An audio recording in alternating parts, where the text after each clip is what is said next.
ಶ್ರೀನಿವಾಸನನ್ನ ನಂತರ ಟೀಕ್ ಈಗ ಬ್ರೇಕು ನಂತರ ಟೀಗೆ ಯಾವಾಗ ನಂತರ ಆಯ್ತು ಈಗ ನಂತರ ಈಗ ಶ್ರೀನಿವಾಸನನ್ನ ಯಾಕಪ್ಪ ಸ್ಮರಣೆ ಮಾಡಬೇಕು ಅಂದ್ರೆ ಆ ಪರಮಾತ್ಮನೇ ಸ್ವರ್ಗವನ್ನು ತೋರಿಸ್ತಕ್ಕಂಥ ಮುನಿತಾಯಮ್ಮನವ್ರಿಗೆ ಸ್ವರ್ಗ ಸೇರಿಸ್ಬೇಕಾಗಿರೋನು ತೋರಿಸ್ಬೇಕಾಗಿರೋನು ಶ್ರೀನಿವಾಸನೇ. ಆದ್ರಿಂದ ಆ ಪರಮಾತ್ಮನ ಸ್ಮರಣೆಯನ್ನು ಮಾಡಿದ್ದೇವೆ. ಯಾಕಂದ್ರೆ ನಾವ್ ಯಾರು ನೋಡಿಲ್ಲ ಸ್ವರ್ಗನ. ನೀವ್ಯಾರಾದ್ರೂ ನೋಡಿದ್ದೀರಾ?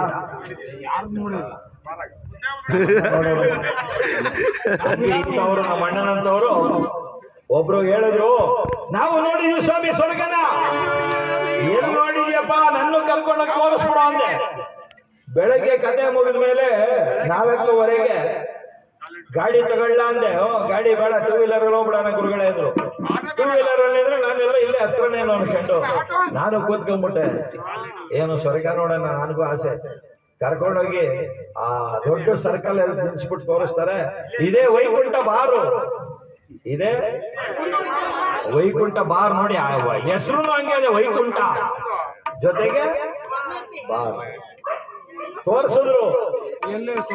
ತೋರಿಸ್ಬಿಟ್ಟು ಹೇಳ್ತಾರೆ ನೋಡಿ, ಇದ್ರೊಳಗಡೆ ಹೋಗ್ಬಿಟ್ರೆ ಸ್ವರ್ಗ ಸ್ವಾಮಿ ಸಾಯಂಕಾಲದ ನಾನು ಇಲ್ಲಿಗೆ ಬರೋದು ಅಂತ.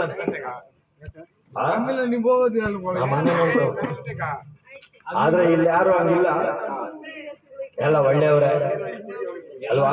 ಯಾರು ಸ್ವರ್ಗಕ್ಕೆ ಹೋಗಿರೋರು ಯಾರು ಇಲ್ಲ. ಏನಮ್ಮ ಅದೇ ಇಲ್ಲ ಪಾಪ, ಇವರೆಲ್ಲ ಒಳ್ಳೆಯವರು. ಇಲ್ಲಿ ಕಥಾಭಾಗದಲ್ಲಿ ಆ ಪರಮಾತ್ಮನ ಆಶೀರ್ವಾದದ ಬಲದಿಂದ ನಮ್ಮ ಮುನಿತಾಯಮ್ಮನವರಿಗೆ ಸ್ವರ್ಗ